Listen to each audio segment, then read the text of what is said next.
Bonjour à chacune et à chacun.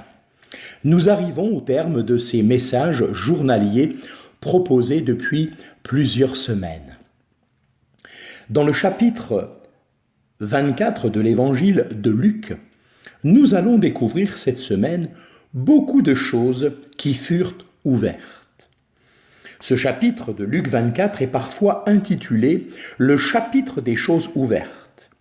Comme conséquence de la mort et de la résurrection du Seigneur Jésus, Dieu pouvait ouvrir ce qui était encore fermé avant l'accomplissement de l'œuvre du Seigneur.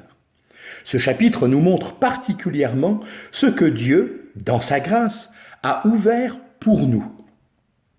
Dieu a été infiniment honoré et glorifié dans ce que son Fils a accompli à la croix. Tout ce que le conseil divin prévoyait, le Seigneur Jésus l'a accompli pour la joie de son Père. Il a fait à la croix tout ce qui était nécessaire pour le salut de pécheurs perdus. La résurrection du Seigneur et son élévation dans la gloire sont la preuve évidente que Dieu a accepté pleinement l'œuvre de son Fils.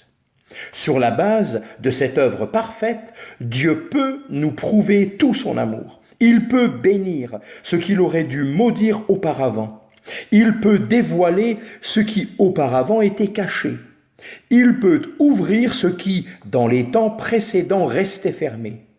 Il peut ouvrir à présent d'une façon particulière les écluses des cieux et déverser sur nous sa bénédiction en abondance, comme annoncé en Malachie 3, verset 10.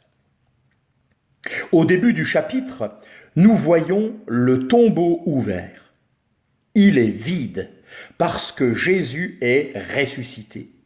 Fait merveilleux, notre Sauveur n'est plus dans la tombe, il est ressuscité, il vit, il a vaincu la mort.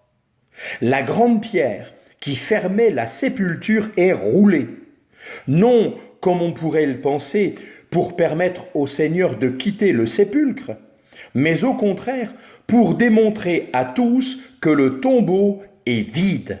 La tombe vide démontre aux yeux du monde entier que Jésus-Christ est réellement ressuscité. La résurrection signale clairement que Jésus est le Fils de Dieu et que Dieu a accepté son œuvre à la croix, selon ce qui nous est dit dans l'Épître aux Romains au chapitre 1er et au verset 4e. Par sa souffrance et sa mort à la croix de Golgotha, il a pleinement satisfait les justes exigences divines et Dieu l'a glorifié. Notre foi repose sur ce fait. En quelque sorte, le tombeau vide est ouvert et la base de tout ce qui, dans ce chapitre, sera ouvert. Que Dieu vous bénisse.